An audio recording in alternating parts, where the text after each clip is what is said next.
বিহারে যা হলো সেটা কেউ ভাবতেও পারেনি। বাঁকিপুর উপনির্বাচনে প্রশান্ত কিশোরের জনসুরাজ পার্টি বিজেপির প্রায় 3 দশকের দুর্গ ভেঙে দিল। ভোট গণনায় প্রশান্ত কিশোর পেয়েছেন 63,000-এর বেশি ভোট, আর বিজেপির প্রার্থী নীরজ কুমার সিনহা পেয়েছেন 44,000-এর কিছু বেশি, মানে জয়ের ব্যবধান প্রায় 19,000 ভোটের। আরজেডি প্রার্থী এই লড়াইয়ে অনেক পিছনে, তৃতীয় স্থানে। এটাই ছিল প্রশান্ত কিশোরের প্রথম নির্বাচনী লড়াই নিজে প্রার্থী হয়ে। আর মনে রাখার বিষয়, গত বছর বিধানসভা ভোটে জনসুরাজ 238টা আসনে লড়েও একটাও জিততে পারেনি। তাই এই জয়টা শুধু একটা আসনের হিসেব নয়, এটা প্রশান্ত কিশোরের রাজনৈতিক ভবিষ্যতের জন্য অনেক বড় বার্তা। বিহারে যা হলো সেটা কেউ ভাবতেও পারেনি। বাঁকিপুর উপনির্বাচনে প্রশান্ত কিশোরের জনসুরাজ পার্টি বিজেপির প্রায় 3 দশকের দুর্গ ভেঙে দিল।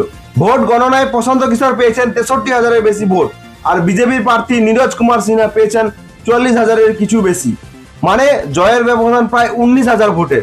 আরজেডি প্রার্থী এই লড়াইয়ে অনেক পিছনে, তৃতীয় স্থানে। এটাই ছিল প্রশান্ত কিশোরের প্রথম নির্বাচনী লড়াই নিজে প্রার্থী হয়ে। আর মনে রাখার বিষয়, গত বছর বিধানসভা ভোটে জনসুরাজ 238টা আসনে লড়েও একটাও জিততে পারেনি। তাই এই জয়টা শুধু একটা আসনের হিসেব নয়, এটা প্রশান্ত কিশোরের রাজনৈতিক ভবিষ্যতের জন্য অনেক বড় বার্তা। বিহারে যা হলো সেটা কেউ ভাবতেও পারেনি। বাঁকিপুর উপনির্বাচনে প্রশান্ত কিশোরের জনসুরাজ পার্টি বিজেপির প্রায় 3 দশকের দুর্গ ভেঙে দিল।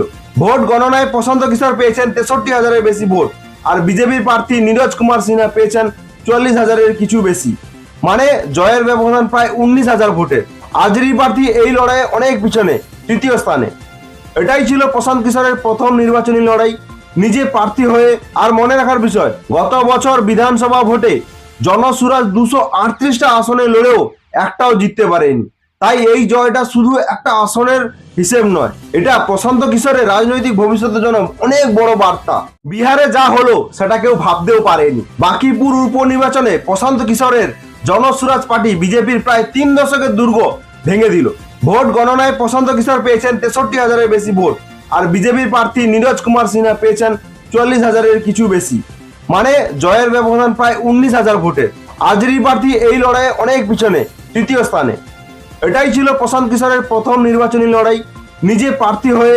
আর মনে রাখার বিষয়, গত বছর বিধানসভা ভোটে জনসুরাজ 238টা আসনে লড়েও একটাও জিততে পারেনি। তাই এই জয়টা শুধু একটা আসনের হিসেব নয়, এটা প্রশান্ত কিশোরের রাজনৈতিক ভবিষ্যতের জন্য অনেক বড় বার্তা।